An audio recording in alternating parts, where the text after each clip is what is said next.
Hello everyone, my name is Ala Sayed. I'm a fifth-year medical student at King Saud bin Abdulaziz University for Health Sciences, and today we're going to talk about thyroid physiology. We will talk briefly about the anatomy and the histology of the gland. We will talk about the synthesis and secretion of the hormones, a brief comparison between T3 and T4, and also the functions of the thyroid hormones and what control their secretion. The gland is located above the trachea, and it's made up of a left lobe and a right lobe joined by the isthmus. Using the microscope, the gland will actually be formed of follicles. As you can see here, this is one follicle, this is another, and this is another follicle, and this is another follicle. And this is the functional unit of the thyroid gland.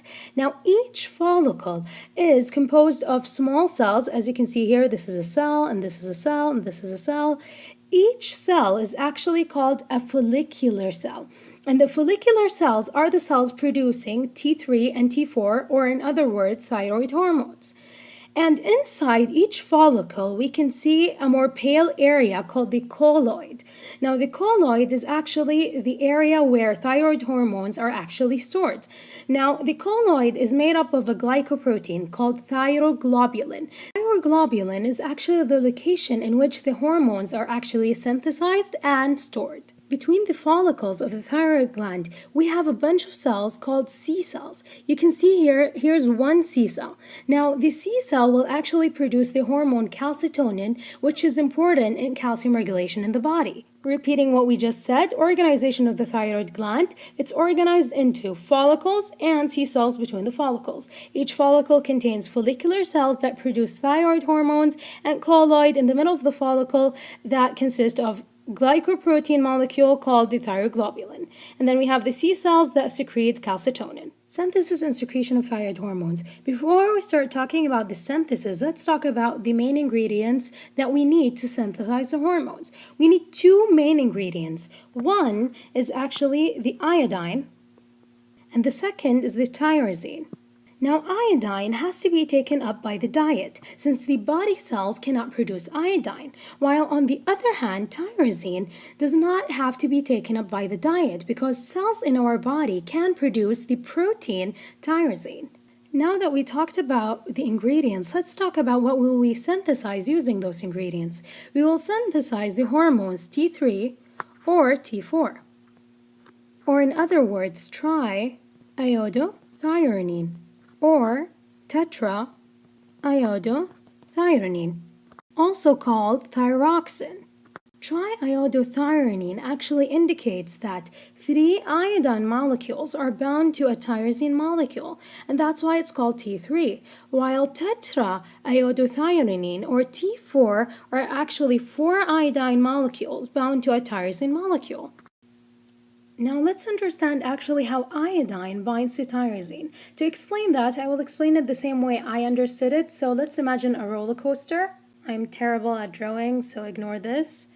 And then on the roller coaster, we have this vehicle, the big thing with chairs on it.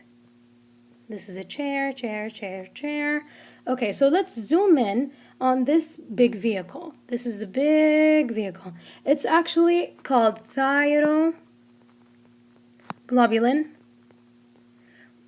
Remember we said within the colloid we have a glycoprotein called thyroglobulin in which all the reactions happen there. Now let's draw our chairs. Each line is a tyrosine molecule, and each tyrosine molecule are actually 4 chairs. So 2 in the front and 2 in the back, meaning each tyrosine molecule has a capacity for 4 people, or in this case 4 iodine molecules. In the next slide, I will show you how iodine sits on the tyrosine molecule, or how iodine sits on its chair. Now, what can we see here? This is a whole thyroid follicle. Within the follicle, we have small follicular cells, as you can see here, and this is one big follicular cell.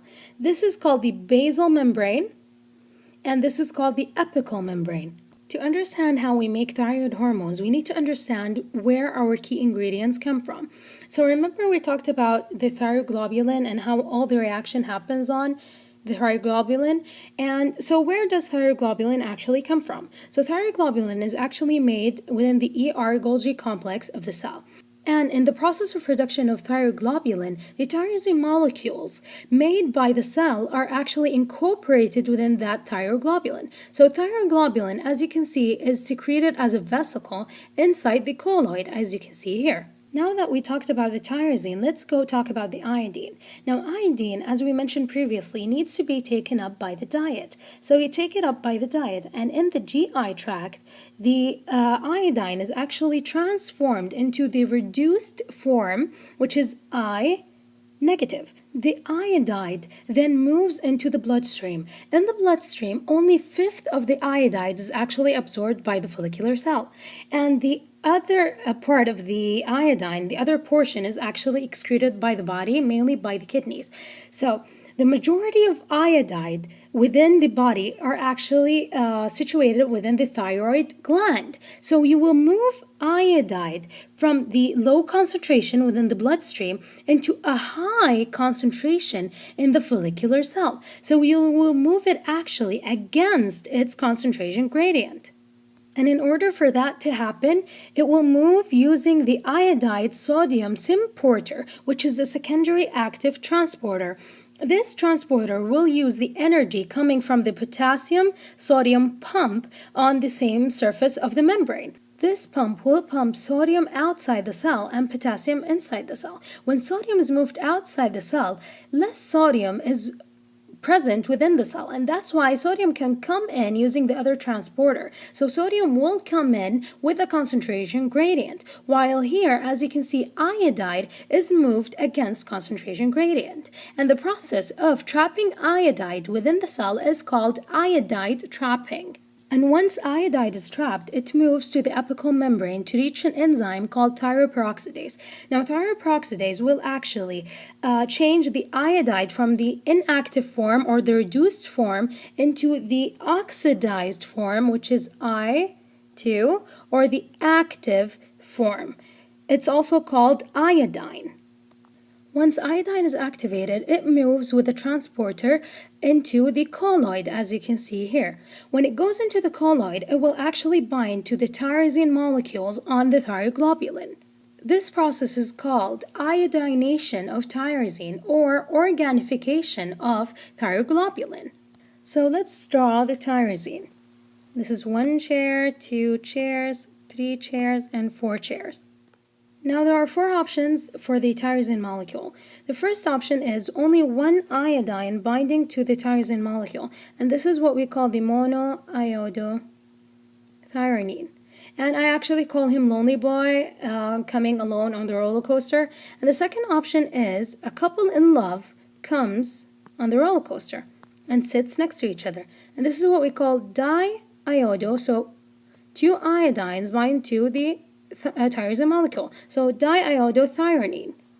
The third option for the tyrosine molecule is when the couple going on a date find a lonely boy, they tell him, okay, they feel sorry for him, you can come along. So the couple, which is the diiodothyronine, feels sorry for the lonely boy and they bring him along. Plus monoiodothyronine. This is actually called T3. So eventually, if those two join each other, they will give you T3, which is the thyroid hormone. Okay? And the fourth option is actually a couple in love find another couple in love and they go on a double date. This will give you T4 or the other hormone thyroxine. So let's explain what I just said, but on the picture. So if one iodine binds to tyrosine, you'll get monoiodothyronine. And if lonely boy finds the love of his life, he will make a couple or diiodothyronine. Diiodothyronine has 2 options. It can either the couple can either feel sorry for a lonely boy and take them with them on the date, so they take monoiodothyronine. So monoiodothyronine with the couple will give you T3, while if the couple go on a double date with another couple, they will give you T4. So as you can see, the thyroglobulin molecule, maybe it's more obvious in this picture, will have 4 options. It will have some lonely boys staying alone without anyone, and some couple that like the loneliness and stay alone without any interference, and some couple going with a lonely boy, and some couple going on a double date. So those four options are actually present within the thyroglobulin molecule. Okay, now the thyroglobulin molecule is within the colloid. Now we need the thyroid hormones to go outside of the cell, right? So what does the follicular cell actually do, or the thyroid cell? It will start eating up the colloid. As you can see here, it will make a small vesicle, a penocytotic vesicle, and then this vesicle, so it will start eating up the colloid into a vesicle. This vesicle will fuse with lysosomes. The lysosomes contain some proteases. Those proteases will start cutting off the tyrosine of the thyroglobulin. So they want to release the hormones. Then, as you can see here, T3 and T4 are actually released. On the other hand, mono and diiodothyronine are actually not hormones, so we don't want to release them into the circulation. So we want to take the iodine within them and recycle the iodine. We don't want to get rid of that iodine. So the process of taking iodine from within those molecules is called deiodination. So it's done by the enzyme deiodinase. So then iodinase. An important point to mention here is that 93% of the hormones secreted here are in the form of T4, while the rest is in the form of T3. Another important information to mention is that medications inhibiting thyroid hormone synthesis and secretion, or antithyroid medications, work on this enzyme, which is thyroid peroxidase. Let's take a brief comparison between T3 and T4. Do you recall that T3 is actually the couple plus lonely boy?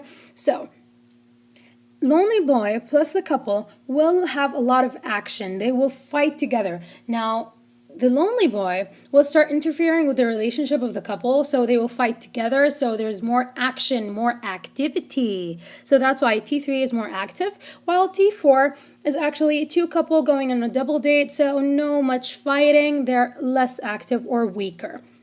Okay, as a general rule, T3 and T4 are actually lipid soluble, so when they go into the plasma, they need carrier proteins. So they need to be bound to proteins. Okay, so as we mentioned, T3, they are a couple with a lonely boy. They fight a lot, so they are less bound to each other. They might even break up because of that lonely boy. So they are less bound to plasma protein. While T4 are more bound to plasma protein. They're not fighting. They stay as a couple. Okay? The other thing is, as a general rule in our body, anything that is bound to proteins are eliminated less.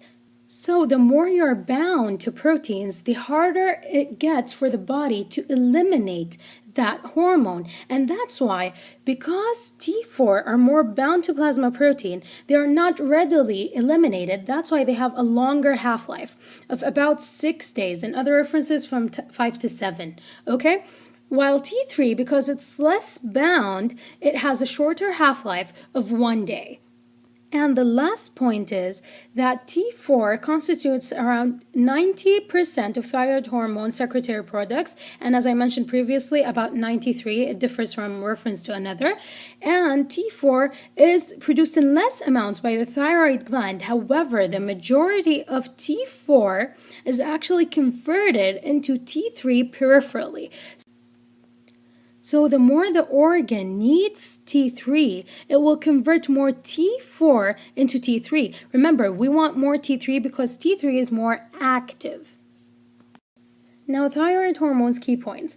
Thyroid hormones affect all cells in the body, and that's why the thyroid hormones are actually produced constantly rather than in a pulsatile manner like other hormones.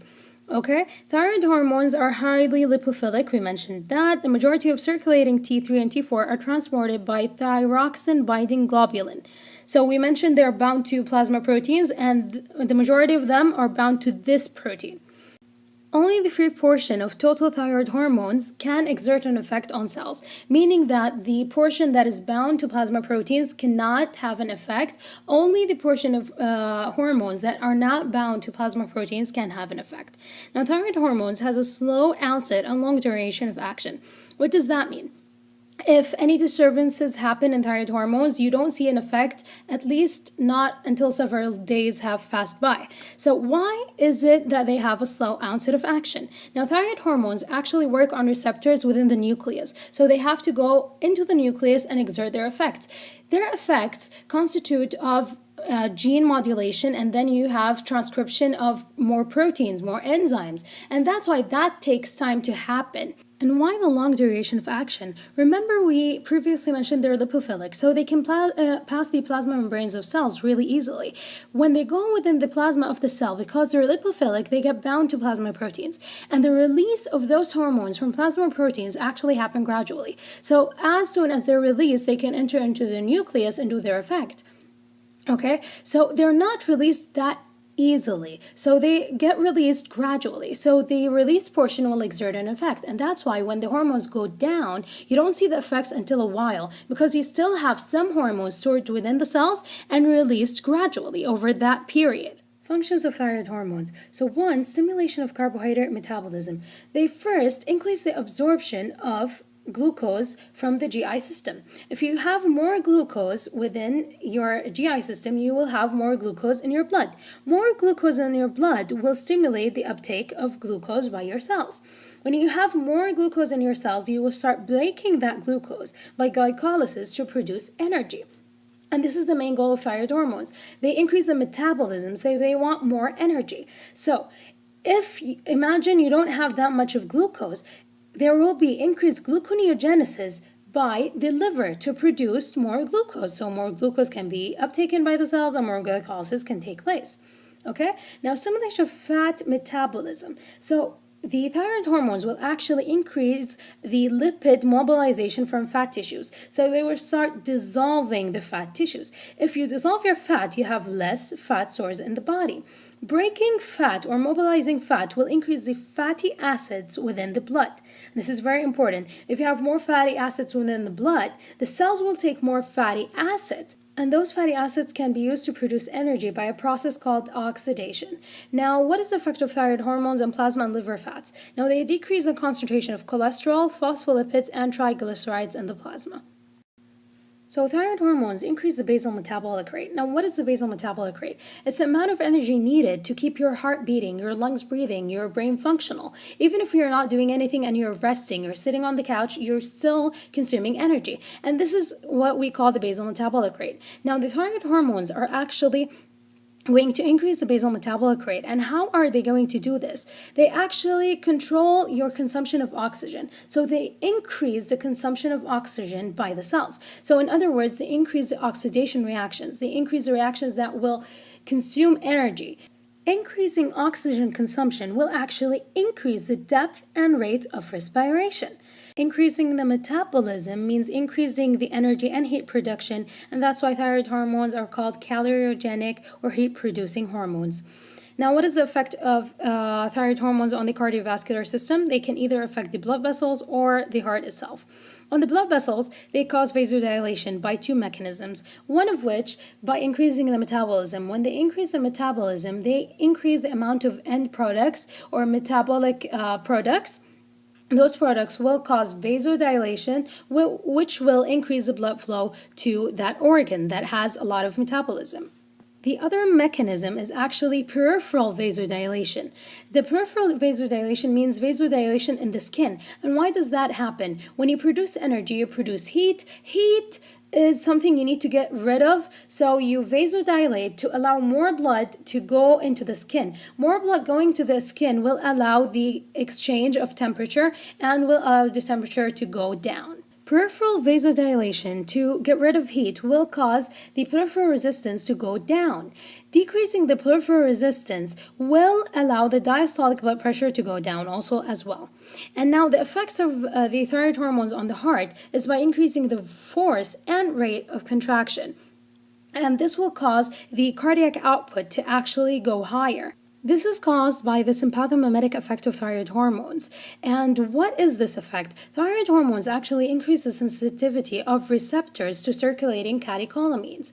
And they increase the expression of receptors such as beta-1 on the heart. Thyroid hormones also increase the gastrointestinal motility. They also affect the growth. In growth, they affect the bones and muscles. For bones, they actually normally regulate the function of the osteoclast versus the osteoblast. And any abnormalities in the hormone hormones will lead to abnormalities in the bones. Now, on muscles, you can read the slides and we will go through them with the pathology in the next videos.